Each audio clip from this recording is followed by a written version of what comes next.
नमस्कार दोस्तों, आप सभी का हमारे चैनल द गीता ज्ञान में हार्दिक स्वागत है। आज की इस विशेष वीडियो में हम एक ऐसा प्रश्न उठाने जा रहे हैं जो भक्तों के मन में अक्सर आता है। श्री कृष्ण जी ने अपनी मुरली क्यों तोड़ी? क्या आप जानते हैं कि इसके पीछे एक गहरा आध्यात्मिक संदेश छिपा है? इस वीडियो में हम आपको इस सवाल का उत्तर देंगे और साथ ही श्री कृष्ण के जीवन से जुड़ी एक सुंदर कथा भी साझा करेंगे। तो बने रहिए हमारे साथ वीडियो के अंत तक और जानिए इस अद्भुत रहस्य को। चलिए कहानी शुरू करते हैं। द्वारका नगरी में शाम का समय था। समुद्र की लहरें हल्के हल्के किनारे से टकरा रही थीं।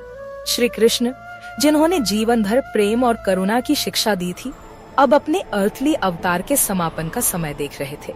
वे एकांत में बैठे थे। उनकी प्रिय बांसुरी उनके हाथ में थी। यह वही बांसुरी थी जो कभी वृंदावन में गोपियों और राधा के मन को मोह लेती थी।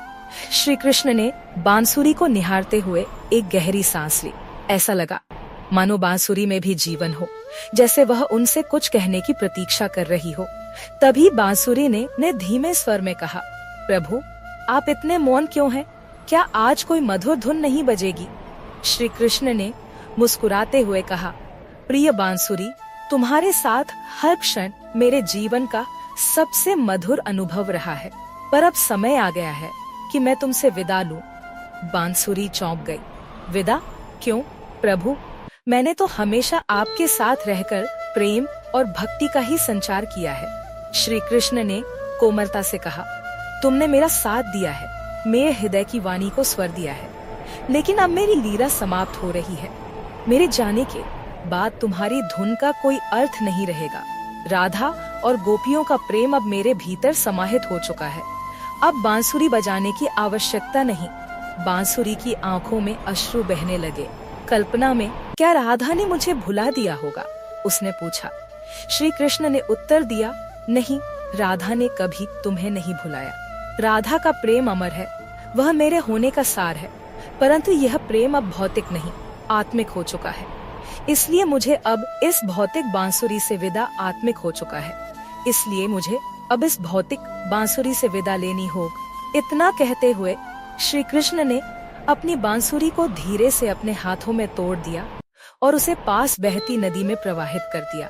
लहरों ने बांसुरी को बहा लिया और बांसुरी के साथ ही श्री कृष्ण की अर्थली लीलाएं भी समाप्त हो गईं। अंतिम संदेश। यह दृश्य प्रेम, त्याग और भक्ति का अंतिम संदेश था।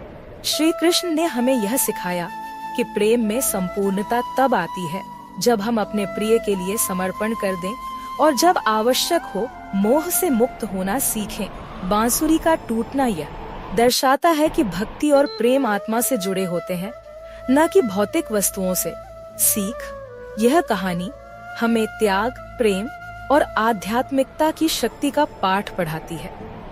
मोह से मुक्त होकर प्रेम के शाश्वत स्वरूप को अपनाना ही सच्ची भक्ति है। इस तरह की और रोचक कहानियाँ सुनने के लिए हमारे चैनल को सब्सक्राइब करें और वीडियो को लाइक करें।